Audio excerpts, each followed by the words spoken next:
Ya saudara, terima kasih Anda masih di Sapa Bali Pagi Ruang Psikologi, dan di sini Nita masih ditemani sama Mbak Seta ya. Kita akan ngomong soal mentalitas penyintas pada adaptasi kebiasaan baru atau era new normal. Mbak Seta, tadi kita sudah bahas di awal ya soal mentalitas itu sebenarnya seperti apa. Istilah penyintas yang lebih umum yang tadi kita sudah sampaikan ya, kesadaran di rumah, sampai terakhir kita stop di mindset itu ternyata ada dua barusan ya secara umum yang disampaikan oleh salah satu tokoh psikologi, Carol Dweck. Itu ada yang fixed mindset dan growth mindset gitu. Mungkin kita bedah satu-satu Mbak Seta. Kita mulai dari yang kaku dulu atau dari yang growth dulu ini kalau dari Mbak Seta? Ya, bisa dari yang kaku ya, karena mungkin dari situ kita bisa ngelihat gitu, apakah saya termasuk orang yang seperti itu gitu kan. Betul. Oke, jadi mungkin kita bisa lihat dari kebiasaan-kebiasaan ya. Jadi kalau kebiasaannya orang-orang dengan fixed mindset itu adalah yang pertama, mereka resisten terhadap perubahan gitu. Jadi ketika ada hal yang baru, ketika ada informasi baru, ketika masuk di lingkungan baru gitu, akan membawa serta dirinya sebagaimana apa adanya. Saya nggak mau berubah, saya nggak mau beradaptasi gitu. Saya nyaman dengan diri saya sendiri, jadi saya nggak peduli dengan orang-orang di sekitar saya gitu. Itu yang pertama gitu. Paling kelihatan ya. Kelihatan ya. Nah, coba mungkin pemirsa di rumah langsung kira-kira gitu apakah ya? seperti itu nggak gitu kan ya. Oke, nah kemudian yang kedua, ini orang-orang dengan tipikal yang fixed mindset, rata-rata mereka lebih sering, bukannya selalu, tapi lebih sering berkutat dengan hambatan, begitu. Jadi hal-hal apapun gitu yang dilihat itu adalah sebagai hambatan. Ini susah, itu nggak bisa, ini sulit, itu nggak mungkin, begitu. Ini adalah orang-orang dengan tipe fixed mindset. Gitu. Apakah kita termasuk orang yang seperti itu? Yang gitu kan? Itu, aduh kayaknya aku nggak bisa deh, ini susah kayaknya gitu ya. Betul. Silakan teman-teman di rumah dicek. Oke. Jadi yang pertama resisten terhadap sesuatu, kemudian tadi juga berkutat dengan hambatan aja, kemudian apa lagi?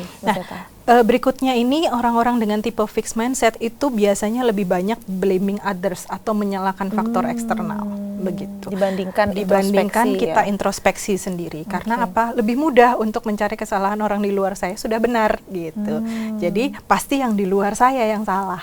Begitu, seperti itu. Ini bahaya loh kalau misalnya punya fixed mindset yang seperti ini untuk orang-orang yang apalagi ketemu dengan lingkungan yang dinamis begitu ya. Gitu. Jadi terkesan sangat kaku, terkesan sangat rigid sehingga tidak bisa fleksibel dan luwes di lingkungan.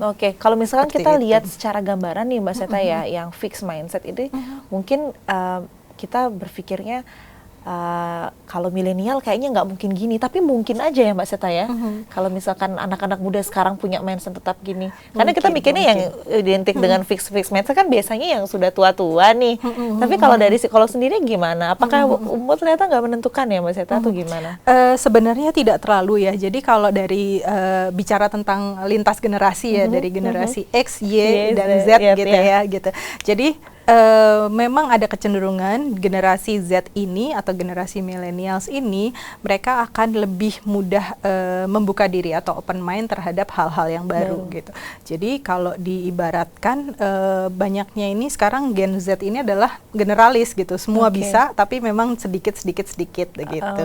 Dan itu juga salah satu tanda dari growth mindset sebenarnya, bahwa mau terbuka untuk mempelajari banyak hal gitu. Itu tadi yang ciri-cirinya yang growth mindset gimana kemudian Mbak Seta? Ini tadi masih ada satu yang tertinggal ini dari yang fixed mindset adalah sebagian besar orang-orang yang di fixed mindset itu tidak mau belajar karena beranggapan bahwa saya sudah sebegini-begini aja, nggak akan mungkin saya bertambah lagi begitu. Jadi semuanya tuh ditentukan oleh bakat, oleh nasib begitu ya.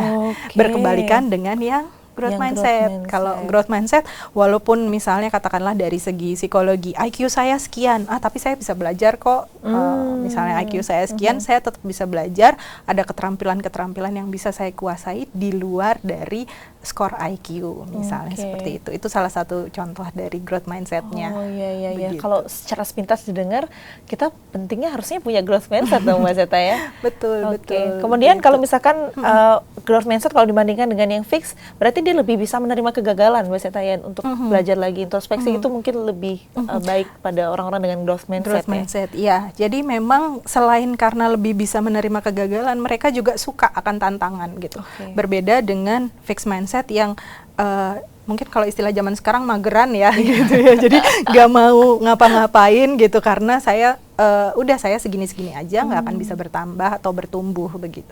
Sementara kalau fixed mindset, growth mindset, mereka akan selalu mencari hal-hal baru, apa yang bisa dikuasai, apa yang kemudian bisa di eksplorasi lebih lanjut gitu. Sudah bisa hal A, mereka akan cari hal B misalnya. Sudah bisa hal B, cari B1, B2 begitu variasinya. Seperti itu. Sehingga penting ya kalau misalkan kita itu mengembangkan si growth mindset ini. Oke, Mas Seta, tadi kita kan sudah sempat di awal bilang sama saudara-saudara di rumah, termasuk Nitya juga nih, kita sekalian Mbak Seta ngomong, kita cross check nih, wah ini aku masuk fixed mindset atau growth mindset. Kalau misalkan nih ya Mbak Seta ya, kemungkinan terburuk, wah ternyata kayaknya aku ada di fixed mindset nih, aku kayaknya lebih berpaku pada bakatku saja, atau mungkin aku kurang terbuka dengan masukan. Nah, kalau kita sudah sadar kalau sebenarnya kita didominasi oleh fixed mindset ini, kita bisa nggak pindah untuk menjadi orang yang growth mindset? Sangat bisa sebenarnya. Sangat bisa. Berarti bisa ya Mbak Seta, berubah ya Mbak Seta ya? Nah, begitu kita tercerahkan begitu ya, tercerahkan, dapat insight bahwa oh ya ternyata saya adalah orang yang fixed mindset, dan kemudian mindset saya itu mengganggu saya untuk bisa lebih optimal dengan lingkungan sekitar saya, atau mungkin itu mengganggu lingkungan sekitar saya, misalnya lingkungan pertemanan, lingkungan keluarga, lingkungan pekerjaan begitu. Maka ketika orang itu sudah merasakan atau menyadari perlunya berubah, kemudian dia akan bergerak menuju perubahan itu sendiri.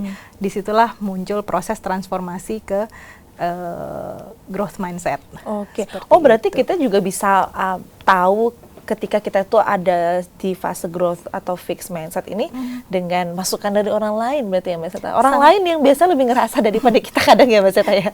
Salah satunya begitu. Tapi memang kalau misalnya untuk growth mindset ini akan lebih akan lebih cepat prosesnya, akan lebih mudah prosesnya kalau kita mulai dari diri sendiri sebenarnya. Karena salah satu karakteristik dari growth mindset adalah kita belajar untuk bisa mengintrospeksi diri sendiri dibandingkan kita menyalahkan lingkungan luar atau pasif menunggu masukan dari luar. Dan kalau kita kaitkan dengan new normal sekarang ya, adaptasi kebiasaan baru sekarang, kita penting sekali memiliki growth mindset ini ya Mbak Seta ya. Betul. Supaya kita bisa lebih terbuka juga dengan beberapa hal yang harus kita lakukan saat ini dan tidak menyalahkan keadaan dan sebagainya gitu ya Mbak Seta ya. Betul. Salah satu contohnya misalnya begini, pada penggunaan masker. Ketika kita punya fixed mindset, maka corona di mana aja saya akan, kalau memang sudah waktunya saya akan kena begitu.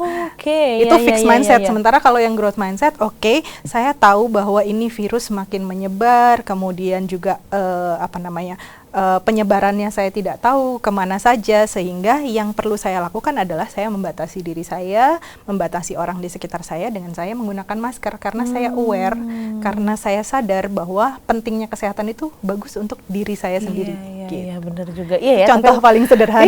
Sebenarnya. Karena ada beberapa mungkin ya yang menganggap juga ya kalau udah saatnya sakit, udah saatnya ya udah aja gitu. Padahal ternyata itu salah satu ciri-ciri loh ternyata saudara kalau misalkan kita ada di fixed mindset. Tapi mudah-mudahan sih di pandemi ini kita memang harus mengembangkan si growth mindset itu ya Mas Seta ya. Kita ngomong-ngomong nih soal mindset lagi Mas Seta. Berarti kan di kedua mindset tadi yang sudah kita sebutkan itu ada perbedaan-perbedaannya ya, ada hal-hal menonjol gitu. Kalau dibandingkan dengan fixed mindset dan growth mindset, sebenarnya apa yang menjadi pembeda dari kedua mindset ini? Mungkin feedback orang terhadap permasalahan antara fixed dan growth mindsetnya atau apa saja itu Mas Seta? Sebenarnya yang paling mayor itu adalah mungkin begini ya, diumpamakan dengan perilaku ya. Jadi kalau perilaku orang yang fixed mindset yang gampang dilihat lah gitu, itu biasanya mereka cenderung playing victim.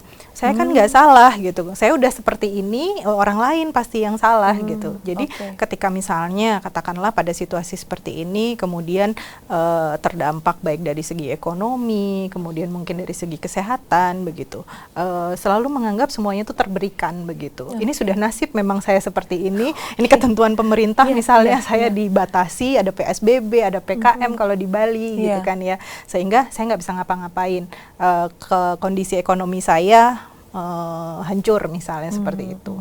Sementara kalau misalnya yang di growth mindset, ini yang saya sukai juga gitu dari Bali, bahwa saya lihat banyak sekali usaha-usaha atau bisnis-bisnis yang muncul menjamur gitu setelah situasi pandemi ini begitu. Karena orang-orang rata-rata kalau di growth mindset mereka berpikir seperti seolah-olah tidak ada kotak di sekitarnya. Jadi bukan think outside the box, tapi think like there is no box. Jadi bebaskan saja diri gitu untuk berkreasi dan bereksplorasi ya, dan survive gitu ya, daripada kita stres begitu memikirkan wah ternyata pandemi ini membuat kehidupan kita semakin bla, lebih baik kita melakukan sesuatu yang di luar dari yang biasa kita lakukan gitu. Keluar dari zona nyaman gitu ya sebenarnya kalau kita sering dengar ya. Oke Mas Seta, mungkin kita akan bahas lebih lanjut lagi tapi setelah segmen yang satu ini ya Mas Seta ya, soal mentalitas penyintas di kebiasaan hidup baru atau new normal. Dan saudara, kita akan lanjut membahas tentang tema hari ini bersama Mbak Seta, tapi setelah yang satu ini. Untuk itu jangan kemana-mana, tetap di Sapa Bali Pagi Ruang Psikologi.